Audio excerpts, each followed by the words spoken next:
ನಮಸ್ಕಾರ ಸ್ನೇಹಿತರೆ, ಯೇಸು ಪ್ರಪಂಚಕ್ಕೆ ಸ್ವಾಗತ. ನಾನು ಸುಮಾನ. ನಾನು ಈಗ ಶನಿ ಮಹಾತ್ಮರ ಕಥೆನ ಸೆಕೆಂಡ್ ಪಾರ್ಟ್ ಮುಂದುವರಿಸ್ತಾ ಇದ್ದೀನಿ.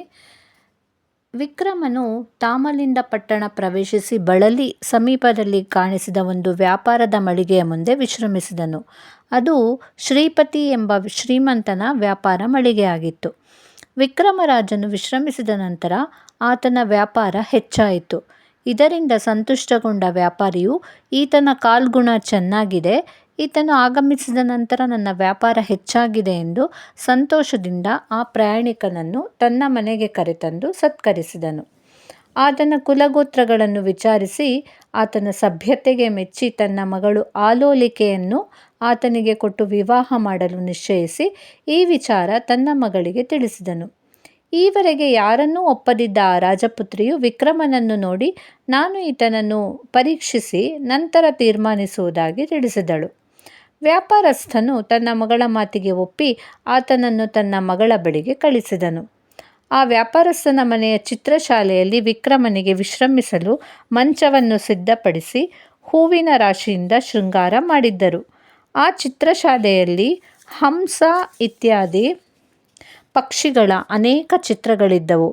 ಆ ಚಿತ್ರಶಾಲೆಯ ಅಂದಚಂದಗಳನ್ನು ನೋಡಿ, ಯಾವುದೋ ಒಂದು ಉದ್ದೇಶದಿಂದ ಶನಿ ಮಹಾರಾಜನು ನನ್ನನ್ನು ಇಲ್ಲಿಗೆ ಕರೆತಂದಿರುವನು, ಎಲ್ಲ ಆತನ ಲೀಲೆ ಎಂದು ಯೋಚಿಸುತ್ತಾ ವಿಕ್ರಮನು ಆ ಮಂಚದ ಮೇಲೆ ವಿಶ್ರಮಿಸುವ ಸಲುವಾಗಿ ಮಲಗಲು ಕೂಡಲೇ ಗಾಢ ನಿದ್ರೆ ಮಾಡಿದನು. ಸ್ವಲ್ಪ ಸಮಯದ ನಂತರ ಆ ವ್ಯಾಪಾರಿಯ ಪುತ್ರಿ ಆಲೋಲಿಕೆ ಆ ಚಿತ್ರಶಾಲೆಯನ್ನು ಪ್ರವೇಶಿಸಿದಳು. ಆಕೆಯ ಕೊರಳಲ್ಲಿ ಹೆಚ್ಚು ಬೆಲೆ ಬಾಳುವ ಒಂದು ಮುತ್ತಿನ ಹಾರ ರಾರಾಜಿಸುತ್ತಿತ್ತು. ಗಾಢ ನಿದ್ರೆಯಲ್ಲಿದ್ದ ವಿಕ್ರಮನು ಎಚ್ಚರಗೊಳ್ಳಲಿಲ್ಲ. ಆ ಕನ್ಯೆಯು ಎಷ್ಟು ಪ್ರಯತ್ನಿಸಿದರೂ ವಿಕ್ರಮನು ಶನಿದೇವರ ಮಾಯೆಯಿಂದ ಎಚ್ಚರಗೊಳ್ಳಲಿಲ್ಲ. ನಿರಾಶೆಯಿಂದ ಆಕೆಯು ತನ್ನ ಕೊರಳಲ್ಲಿದ್ದ ಮುತ್ತಿನ ಹಾರ ಅಲ್ಲಿ ಒಂದು ಗೂಟಕ್ಕೆ ತಗುಲಿಸಿ ಆ ಚಿತ್ರಶಾಲೆಯ ಮತ್ತೊಂದು ಕಡೆ ಮಲಗಿಕೊಂಡಳು. ಸ್ವಲ್ಪ ಸಮಯದ ನಂತರ ವಿಕ್ರಮನಿಗೆ ಎಚ್ಚರವಾಯಿತು. ವ್ಯಾಪಾರಿಯ ಪುತ್ರಿ ಅಲ್ಲಿಯೇ ಸಮೀಪದಲ್ಲಿ ಮಲಗಿರುವುದನ್ನು ಕಂಡು ಈಕೆಯೊಡನೆ ಹೇಗೆ ಮಾತನಾಡುವುದು ಎಂದು ಚಿಂತಿಸುತ್ತಿರಲು, ಆ ಸಮಯದಲ್ಲಿ ಚಿತ್ರಶಾಲೆಯಲ್ಲಿದ್ದ ಚಿತ್ರದಲ್ಲಿನ ಹಂಸವು ಜೀವಂತವಾಗಿ ಸಜೀವವಾಗಿ ಗೂಟಕ್ಕೆ ತಗುಲಿಸಿದ್ದ ಮುತ್ತಿನ ಹಾರವನ್ನು ಕ್ಷಣದಲ್ಲಿ ನುಂಗಿ ಹಾಕಿತು. ವಿಕ್ರಮನು ಬೆರಗಾದನು. ಏನೂ ತೋಚದೆ ಇದು ಶನಿದೇವರ ಮಾಯೆ ಎಂದು ತಿಳಿದು ವಿಕ್ರಮನು ಮತ್ತೆ ಮಲಗಿದನು. ಬೆಳಗಾದ ನಂತರ ಆ ವ್ಯಾಪಾರಿಯ ಕನ್ಯೆಯು ಗೂಟಕ್ಕೆ ತಗುಲಿ ಹಾಕಿದ್ದ ಮುತ್ತಿನ ಹಾರ ಕಾಣಿಸದಿರಲು, ಆಕೆ ವಿಕ್ರಮನಲ್ಲದೆ ಈ ಚಿತ್ರಶಾಲೆಯಲ್ಲಿ ಬೇರೆ ಯಾರೂ ಇಲ್ಲ, ಈತನೇ ತೆಗೆದುಕೊಂಡಿರಬೇಕೆಂದು ವಿಕ್ರಮನನ್ನು ಪ್ರಶ್ನಿಸಲು, ಆತನು ವಿನಯದಿಂದ ನಡೆದ ಸಂಗತಿ ತಿಳಿಸಲು ಅದನ್ನು ಯಾರೂ ನಂಬಲಿಲ್ಲ. ಹಂಸ ಬಂದು ತೆಗೆದುಕೊಂಡು ಹೋಯಿತು ಎಂದು ತಿಳಿಸಿದರೂ ಸಹ ಯಾರೂ ನಂಬಲಿಲ್ಲ. ಆಕೆಯ ತಂದೆಯು ಸಿಟ್ಟಿನಿಂದ ತನ್ನ ಸೇವಕರಿಗೆ ಆಜ್ಞಾಪಿಸಿ ವಿಕ್ರಮನನ್ನು ಕಟ್ಟಿಹಾಕಿ ಹೊಡೆಸಿದನು. ವಿಕ್ರಮನು ಎಷ್ಟು ವಿಧವಾಗಿ ನಡೆದ ಸಂಗತಿ ಹೇಳಿದರೂ ಶನಿದೇವರ ಮಾಯೆಯಿಂದ ಆತನ ಆಕ್ರಂದನ ಯಾರಿಗೂ ಹಿಡಿಸಲಿಲ್ಲ.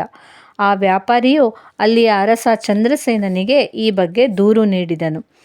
ರಾಜನ ಆಸ್ಥಾನದಲ್ಲಿ ವಿಕ್ರಮನು ಹಂಸವು ಸಜೀವವಾಗಿ ಗೂಟಕ್ಕೆ ತಗುಲಿಸಿದ್ದ ಮುತ್ತಿನ ಹಾರ ನುಂಗಿದ್ದನ್ನು ವಿನಮ್ರವಾಗಿ ತಿಳಿಸಲು ಯಾರೂ ಇದನ್ನು ನಂಬಲಿಲ್ಲ. ಕುಪಿತನಾದ ಚಂದ್ರಸೇನ ರಾಜನು ವಿಕ್ರಮನ ಕೈಕಾಲುಗಳನ್ನು ಕತ್ತರಿಸಿ ಪಟ್ಟಣದ ಹೊರಗೆ ಬಿಟ್ಟುಬಿಡಿ, ಯಾರೂ ಈತನಿಗೆ ನೀರು ಆಹಾರ ಕೊಡಬಾರದೆಂದು ಆಜ್ಞೆ ಮಾಡಿದನು. ರಾಜಾಜ್ಞೆಯಂತೆ ಯಾರೂ ಆತನಿಗೆ ಅನ್ನ ನೀರುಗಳನ್ನು ಕೊಡಲಿಲ್ಲ. ವಿಕ್ರಮನಿಗೆ ಅತೀವ ಕಷ್ಟ ಒದಗಿತು. ಕೆಲವು ದಿನ ಹೀಗೆಯೇ ಕಳೆಯಿತು. ಇದೆಲ್ಲ ಶನಿದೇವರ ಮಾಯೆ ಎಂದು ಮನಸ್ಸಿನಲ್ಲೇ ಯೋಚಿಸಿ ಆತನನ್ನು ಅನನ್ಯ ಭಾವದಿಂದ ಮನಸ್ಸಿನಲ್ಲೇ ಸ್ತುತಿಸಿ ಈ ಎಲ್ಲ ಸಂಕಟ ಅವಮಾನಗಳಿಂದ ಪಾರು ಮಾಡೆಂದು ಬೇಡಿಕೊಳ್ಳಲು ಶನಿ ಭಗವಾನರು ಕಿಂಚಿತ್ತು ದಯೆ ತೋರಲು, ಆಗ ಚಂದ್ರಸೇನ ರಾಜನಿಗೆ ಕನಿಕರ ಉಂಟಾಗಿ ವಿಕ್ರಮನಿಗೆ ಅನ್ನ ನೀರು ದಯಪಾಲಿಸಿದನು. ಕೈಕಾಲು ಇಲ್ಲದ ಸಂಕಟದಲ್ಲೇ ವಿಕ್ರಮನು 2 ವರ್ಷ ಅಲ್ಲಿ ಕಳೆದನು. ಒಂದು ದಿನ ಆ ದಾರಿಯಲ್ಲಿ ಉಜ್ಜಯಿನಿವಾಸಿಯಾದ ಓರ್ವ ಸ್ತ್ರೀ ತನ್ನ ಗಂಡನೊಂದಿಗೆ ಹೋಗುತ್ತಾ ತನ್ನ ಪಟ್ಟಣದ ರಾಜನನ್ನು ಕಂಡು ಆತನ ಅವಸ್ಥೆಗೆ ಕಾರಣ ವಿಚಾರಿಸಲು ವಿಕ್ರಮನು ನಡೆದ ಎಲ್ಲ ಸಂಗತಿ ತಿಳಿಸಿ ದುಃಖಗೊಳ್ಳಲು ಆಕೆಯು ತಾಮಲಿಂದಪುರದಲ್ಲಿರುವ ತನ್ನ ಗಂಡನ ಮನೆಗೆ ವಿಕ್ರಮನನ್ನು ತನ್ನ ಬಂಡಿಯಲ್ಲಿ ಕರೆತಂದಳು. ಆಕೆಯ ಮಾವನು ಭಯಪಟ್ಟು ಈ ಸಂಗತಿ ರಾಜನಿಗೆ ತಿಳಿದರೆ ತನಗೆ ಏನು ತೊಂದರೆ ಒದಗುವುದೋ ಎಂದು ಯೋಚಿಸಿ ತಾನೇ ರಾಜನಲ್ಲಿಗೆ ಬಂದು ಈ ಸಂಗತಿ ತಿಳಿಸಿ ವಿಕ್ರಮನನ್ನು ತನ್ನ ಮನೆಯಲ್ಲಿಟ್ಟುಕೊಂಡು ಪೋಷಿಸಲು ಅಪ್ಪಣೆ ಕೇಳಿದನು. ರಾಜನು ಕನಿಕರದಿಂದ ಒಪ್ಪಿದನು. ವಿಕ್ರಮನು ತನ್ನನ್ನು ಆಧರಿಸಿದ ಗಾಣಿಗರವನ ಮನೆಯಲ್ಲಿ ಗಾಣ ಹೊಡೆಯುತ್ತಾ 7 ವರ್ಷ ಕಳೆದನು. ಒಂದು ದಿನ ಸಂಜೆ ವಿಕ್ರಮನು ಗಾಣ ಹೊಡೆಯುತ್ತಾ ದೀಪಕ ರಾಗದಲ್ಲಿ ಹಾಡಿದನು. ಅವನು ಹಾಡುತ್ತಿದ್ದಂತೆ ಪಟ್ಟಣದ ಎಲ್ಲ ದೀಪಗಳು ಒಮ್ಮೆಲೆ ಬೆಳಗಿದವು. ಅರಮನೆಯ ಅಂತಃಪುರದಲ್ಲಿದ್ದ ಚಂದ್ರಸೇನ ರಾಜನ ಮಗಳು ಪದ್ಮಸೇನೆ ಎಲ್ಲ ದೀಪಗಳು ಒಮ್ಮೆಲೆ ಹೇಗೆ ಬೆಳಗಿತು ಎಂದು ಆಶ್ಚರ್ಯಪಡುತ್ತಿರಲು ವಿಕ್ರಮನು ಹಾಡನ್ನು ಮುಗಿಸಲು ದೀಪಗಳು ಮತ್ತೆ ಆರಿಹೋದವು. ವಿಕ್ರಮನು ಇನ್ನೊಂದು ರಾಗ ಹಾಡಿದನು. ಪದ್ಮಸೇನೆ ತನ್ನ ಪರಿಚಾರಿಕೆಯರಿಗೆ ಇದು ಹೇಗೆ ಸಾಧ್ಯ? ಹಾಡುತ್ತಿರುವವರು ಯಾರು? ವಿಚಾರಿಸಿ ಎನ್ನಲು ಪರಿಚಾರಿಕೆಯರು ಸುತ್ತಾಡಿ ಸಂಗತಿ ತಿಳಿದು ಪದ್ಮಸೇನೆಗೆ ಎಲ್ಲವನ್ನೂ ಹೇಳಲು ಪದ್ಮಸೇನೆ ಆತನನ್ನು ಕರೆತರುವಂತೆ ತಿಳಿಸಿದಳು. ಅರಮನೆಗೆ ಬಂದ ವಿಕ್ರಮನನ್ನು ಕಂಡು ನೀವು ಸೊಗಸಾಗಿ ಹಾಡುವಿರಿ, ನನಗಾಗಿ ಇನ್ನೊಂದು ಸಾರಿ ಹಾಡಿರಿ ಎನ್ನಲು ಆಕೆಯ ಮಾತಿಗೆ ಒಪ್ಪಿ ವಿಕ್ರಮನು ಸೊಗಸಾಗಿ ಹಾಡಲು ಅದು ಸಭೆಯಲ್ಲಿದ್ದ ರಾಜನವರೆಗೂ ಕೇಳಿಸಿತು. ರಾಜನಿಗೆ ಇದರಿಂದ ಆನಂದವಾಯಿತು. ವಿಕ್ರಮನು ಆ ದಿನ ರಾಜಕನ್ಯೆಯ ಅಂತಃಪುರದಲ್ಲೇ ವಿಶ್ರಮಿಸಿದನು. ಅಂದಿಗೆ ವಿಕ್ರಮನಿಗೆ ಶನಿದೇವರಿಂದ ಕಷ್ಟ ಒದಗಿ 7.5 ವರ್ಷ ಆಯಿತು. 7.5 ಅಂದರೆ 7.5 ಅಲ್ವಾ? 7.5 ವರ್ಷ ಕಳೀತು. ತನ್ನ ದುರವಸ್ಥೆ ಎಂದಿಗೆ ಮುಗಿಯುವುದು, ತನ್ನ ರಾಜ್ಯ ಮತ್ತೆ ಎಂದಿಗೆ ಸೇರುವೆನು ಎಂದು ಮನಸ್ಸಿನಲ್ಲಿ ವ್ಯಥೆಪಡುತ್ತಾ ಶನಿದೇವರನ್ನು ಸ್ತುತಿಸಲು ಕನಿಕರದಿಂದ ಶನಿ ಭಗವಾನನು ಪ್ರತ್ಯಕ್ಷನಾಗಲು ಆತನಿಗೆ ನಮಸ್ಕರಿಸಬೇಕೆಂದು ಪ್ರಯತ್ನಿಸಲು ಕೈಕಾಲುಗಳು ಇಲ್ಲದ್ದರಿಂದ ನೆಲದ ಮೇಲೆ ಬಿದ್ದು ಹೊರಳಾಡುತ್ತಿರುತ್ತಾನೆ. ಶನಿದೇವರು, ವಿಕ್ರಮನೇ, ನೀನು ನಿಜವಾದ ಭಕ್ತನು, ನಿನ್ನಲ್ಲಿ ನನಗೆ ಕರುಣೆ ತೋರಿ ಬರುತ್ತಿದೆ, ಬೇಡಿಕೋ ಎನ್ನಲು ವಿಕ್ರಮನು ಆಗ ತನಗೆ ಒದಗಿದಂತಹ ಕಷ್ಟಗಳನ್ನು ಮುಂದೆ ಯಾರಿಗೂ ಈ ಭೂಮಿಯಲ್ಲಿ ಕೊಡಬೇಡ, ಯಾರನ್ನೂ ಈ ರೀತಿ ಕಾಡಬೇಡ, ಎಲ್ಲರಲ್ಲೂ ದಯೆ ತೋರಿಸು ಎಂದು ಬೇಡಿಕೊಂಡನು. ಶನಿದೇವರು, ಎಲೈ ವಿಕ್ರಮನೇ, ನಿನ್ನ ಪರೋಪಕಾರಿ ಬುದ್ಧಿ ಮೆಚ್ಚುವಂಥದ್ದು, ನಿನ್ನ ಮನಸ್ಸು ವಿಶಾಲವಾದದ್ದು ಎಂದು ವಿಕ್ರಮನನ್ನು ಸಂತೈಸಲು ಆಗ ವಿಕ್ರಮನಿಗೆ ಎಂದಿನಂತೆ ಕೈಕಾಲುಗಳು ಮೊದಲಿನಂತಾಗಿ ಶನಿದೇವರನ್ನು ಬಗೆಬಗೆಯಾಗಿ ಸ್ತುತಿಸುತ್ತಾ ಮುಂದೆ ಯಾರಿಗೂ ಇಂಥ ಕಷ್ಟಗಳನ್ನು ಕೊಡಬೇಡವೆನ್ನಲು ಶನಿದೇವರು, ಎಲೈ ರಾಜನೇ, ನಾನು ಯಾರನ್ನೂ ಬಿಟ್ಟಿಲ್ಲ, ದೇವತೆಗಳು, ರಾಕ್ಷಸರು, ಕೊನೆಗೆ ವಿದ್ಯಾಭ್ಯಾಸ ಮಾಡಿಸಿದ ಗುರುವನ್ನೂ ಕಾಡದೆ ಬಿಟ್ಟಿಲ್ಲ. ನಿನಗೆ ಕೊಟ್ಟ ಕಷ್ಟ ಬಹಳ ಅಲ್ಪವಾದದ್ದು. ಆ ಕೈಲಾಸವಾಸಿ ಶಿವನೂ ಸಹ ಕ್ಷಣಕಾಲ ನನ್ನಿಂದ ಕಾಡಲ್ಪಟ್ಟನು.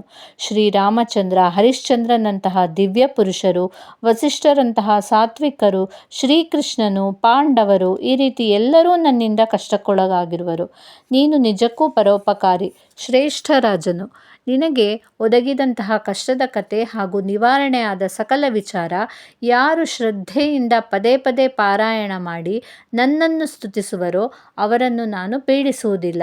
ಇದು ನಿನ್ನಿಂದ ಪ್ರಜೆಗಳಿಗೆ, ಈ ಲೋಕದ ಎಲ್ಲ ಜನರಿಗೆ ದೊರೆತ ವರ. ವ್ಯಾಪಾರಿಯ ಮನೆಯಲ್ಲಿ ರತ್ನಹಾರವನ್ನು ಹಂಸವು ನುಂಗಿದ್ದರಿಂದ ನಿನ್ನ ಮೇಲೆ ಅಪವಾದ ಬಂದಿದೆ. ಅದು ನನ್ನ ಮಾಯೆ. ಈಗ ವ್ಯಾಪಾರಿಯನ್ನು ಕರೆಸು.